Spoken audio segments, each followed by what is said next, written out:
US President Donald Trump says the US has reached a trade deal with Japan. Trump says the agreement will see Japan invest $550 billion in the country. Japanese goods will now be facing tariffs of some 15%. That's instead of the 25% tariff. President Donald Trump has announced a trade deal with Japan that he said will result in Japan investing $550 billion into the United States. The cameras were still flashing when Donald Trump stepped to the podium, beaming with pride. He called it the biggest trade deal in American history. Reporters scribbled furiously as he announced the number, $550 billion, signed, sealed, and supposedly secured. It was meant to be a crowning moment, proof that his hardline terror strategy was forcing allies to invest directly in America. But only weeks later, that victory began to unravel spectacularly. Tokyo suddenly pulled the plug. On live national television, Japan's new prime minister tore up the deal, calling it a threat to national interest. What began as a photo op at the White House had morphed into a diplomatic earthquake. According to Reuters, Japan's finance ministry flatly refused to transfer even a single dollar until Washington gave up control over how the money would be used. The yen tumbled, Wall Street panicked, and the White House seethed. Because this wasn't just Japan saying no, it was Asia sending a message: enough. Behind that message loomed a question now echoing through every capital in the Pacific. Had America finally lost control of its closest allies? On October 1st, 2025, Japan's chief negotiator, Ryo Akazawa, stepped before cameras and publicly denied that Washington would have exclusive discretion over Japan's pledged funds. Tokyo, he said, would retain project selection power through its own development bank. The statement sounded procedural, but politically it was a direct challenge to Washington's authority. Within hours, markets sensed trouble. Analysts realized the Trump-Japan partnership framework unveiled only months earlier might not survive its first quarter. Trump had revealed the accord with full fanfare in July 2025, standing on the White House lawn surrounded by American automakers and energy executives. He described it as the largest trade accord ever signed, boasting that America would pocket 90% of the profits. The agreement, he claimed, would lower tariff on Japanese exports from 27.5% to 15% while directing hundreds of billions of dollars from Japanese investors into U.S. industries, shipbuilding, liquefied natural gas, semiconductors, and energy infrastructure. The optics looked triumphant, but behind the smiles, negotiators on both sides privately warned that the framework was legally flimsy and dangerously one-sided. It wasn't a formal treaty, just a political understanding open to interpretation. Inside Japan's ruling Liberal Democratic Party, backlash was swift. Then Prime Minister Shigeru Ishiba had signed the deal after months of tariff threats from Washington. By September, as reported by the Financial Times, his approval ratings had collapsed below 20% amid claims he had surrendered Japan's fiscal independence. When he resigned, critics called his final act less diplomacy than capitulation. Enter Sanae Takaichi. Sworn in on October 4, 2025, as Japan's first female prime minister, she won the party leadership by vowing to re-examine unfair commitments. The Wall Street Journal described her rise as a conservative reset, echoing the worldview of a mentor, the late Shinzo Abe, hawkish on defense, skeptical of Beijing, yet fiercely protective of Japanese sovereignty. In her first televised address, Takaichi declared that any deal undermining Japan's national interests would be reviewed. Those few words froze Washington's optimism. Commerce Secretary Howard Lutnick, the architect of Trump's trade framework, told reporters the United States expected all partners to fulfill their commitments. But behind closed doors, Treasury officials worried Tokyo might reroute its promised capital through domestic channels instead of sending it directly to U.S. agencies. Reuters later confirmed those fears. Japan was setting up a state-backed investment facility within the Japan Bank for International Cooperation to oversee the funds, effectively keeping control in Tokyo's hands. Markets reacted instantly. The yen briefly strengthened on speculation Japan would slow dollar transfers, while shares of U.S. defense contractors, the prime beneficiaries of the deal, fell nearly 6%. The Financial Times interpreted the move as a quiet revolt against Washington's economic coercion. Then the pattern spread to Seoul. South Korea faced similar pressure after signing a $350 billion framework promising tariff relief in exchange for investment. But after Japan's defiance, Seoul's national security advisor told Reuters, we are not able to pay $350 billion in cash.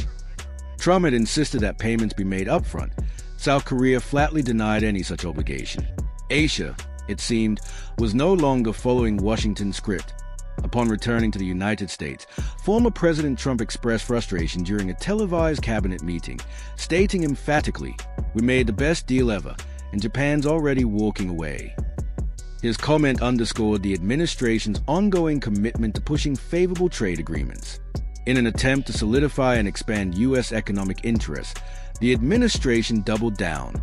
Bloomberg News later reported that Lutnick took the initiative to establish a new U.S. investment accelerator, a federal office tasked with determining how allied capital could be allocated.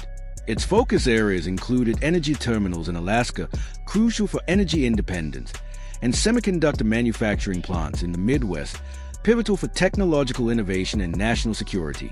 The catch was that foreign governments would get only a 45-day consultation window and no voting power. For Tokyo, that was unacceptable. On October 1st, Akazawa reminded reporters that Japan's contribution fell within the range where there would be no foreign exchange impact. It was a diplomatic warning that Tokyo alone would control the pace and volume of any disbursement.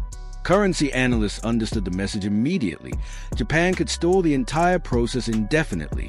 This outcome stunned Washington. The Trump administration had expected Japan's conservative leadership to be its most dependable ally. Instead, the country once central to the Indo-Pacific Alliance was now resisting America's most ambitious economic initiative in Asia. The relationship had already been strained. In the early 2020s, when Trump reinstated 25% reciprocal tariffs on imported autos, Japan had responded with rare defiance. Then Prime Minister Shiba had declared, "Tokyo will not be taken advantage of." That defiance laid the groundwork for today's confrontation. Under Takaichi's leadership, the political landscape shifted dramatically, transforming resistance to Washington's directive from potential liability into a rallying point for her supporters. Her base respected the long-standing alliance with the United States, but had grown increasingly uneasy about any agreements that placed Japan in a subordinate position. Polls showed rising frustration over what many viewed as economic coercion disguised as partnership. Within Japan's political establishment, voices once urging compromise now demanded sovereignty. Takaichi capitalized on this sentiment, presenting herself as a defender of national dignity against American overreach. In Washington, the response oscillated between disbelief and anger. Officials viewed Japan's sudden defiance as a betrayal by an ally that had long been the cornerstone of U.S. strategy in Asia. But to many analysts, Tokyo's move was less about defiance and more about a recalibration of power.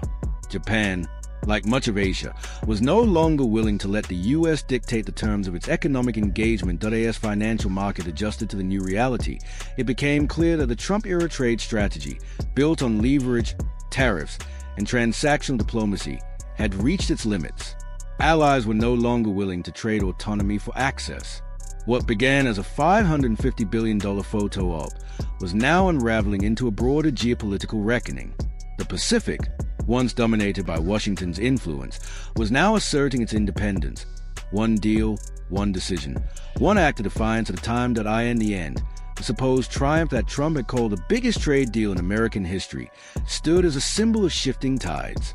Tokyo's decision to reclaim control over its investments marked more than a policy reversal. It signaled the emergence of a new Asian confidence, one that Washington could no longer easily command. And as markets stabilized and cameras stopped flashing, the world was left to ponder a sobering reality. America's economic dominance was no longer guaranteed, and its allies were no longer afraid to say no. According to report from Nikkei Asia, Prime Minister Sanai Takaichi's approach aimed at achieving a delicate strategic balance. She sought to fortify Japan's defense cooperation with U.S. forces to ensure national security, while simultaneously championing Japan's independence in trade and investment negotiations. Her vision centered on equality and mutual benefit, redefining Japan's partnership with Washington. Takaichi made it clear that while Japan valued its alliance with the United States, it would not accept terms that compromise its sovereignty. Her advisors argued that Japan's post-war role as a subordinate to American power had to evolve into a genuine partnership based on respect and parity.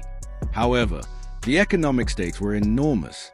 The White House projected that the Japan framework could create 700,000 U.S. jobs and breathe life into industries hollowed out by decades of globalization. Shipyards in Alabama and Texas had already been promised contracts worth billions. Bloomberg quoted Commerce Secretary Howard Lutnick as saying that the plan would reindustrialize America without spending taxpayer money.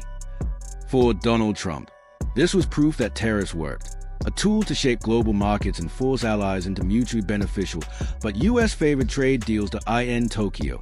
Economists saw the situation through a darker lens. A confidential report from Japan's finance ministry, cited by the Asahi Shimbun, warned that redirecting such vast financial resources overseas could cripple domestic investment and heighten fiscal risks.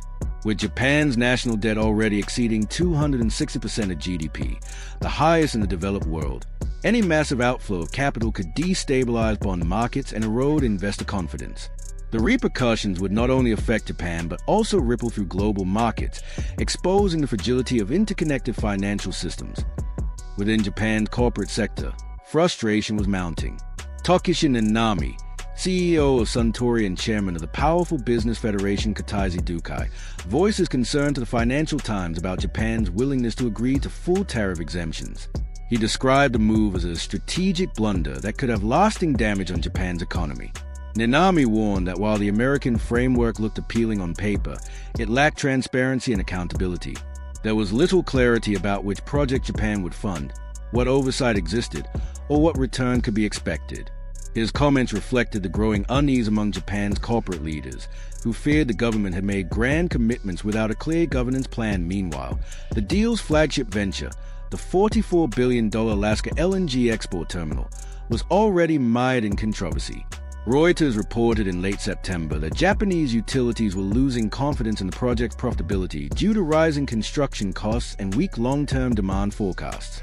One Japanese industry executive bluntly admitted, "All the Japanese want is to store and get out." Trump's advisors countered that Tokyo stood to gain through energy security and deeper geopolitical alignment with Washington. But even U.S. analysts were skeptical. Christopher Johnston, Japan chair at the Center for Strategic and International Studies, told Politico that the agreement was more official than what they had before, but less official than a formal trade deal. In other words, it existed in legal limbo, binding only through political will. This ambiguity became a serious liability as relations frayed. By October, the cracks widened. Japan abruptly canceled a planned trade delegation to Washington after discovering errors in the U.S. tariff implementation orders. Chief negotiator Ryo Akazawa demanded that the White House issue a corrected executive proclamation. Washington refused. The Associated Press reported that the cancellation derailed what Trump had hoped would be a victory tour across allied capitals, a campaign designed to showcase the success of his America First trade diplomacy across the Pacific. Commentators began asking a deeper question. Was Washington's coercive trade model driving allies away faster than Beijing ever could? The Wall Street Journal observed that while China expands influence through loans and investment, Trump was attempting to do the opposite, exerting influence through tariff intimidation. The comparison struck a chord across Asia. Inside Takeichi's cabinet, debate was fierce. Should Japan comply and risk domestic outrage, renegotiate and invite retaliatory tariffs, or delay indefinitely and test Washington's resolve? Each option carried risk. Analysts at Nomura Securities estimated Japan could legally stretch its payments over 10 years without technically breaching the agreement, effectively diffusing U.S. pressure while maintaining diplomatic decorum. Washington took notice. Lutnick issued a thinly veiled warning that delays will have consequences, hinting at renewed tariffs. But many questioned whether such threats held any real weight. Meanwhile, U.S. manufacturers, initially enthusiastic about the deal, began to lose patience. The same lobby that once praised Trump's tariffs for protecting domestic industries now feared that escalating trade tensions with Japan, one of America's largest customers, could backfire. "We wanted investment, not a new Cold War with our best customer," one executive told the Financial Times that as the situation deteriorated,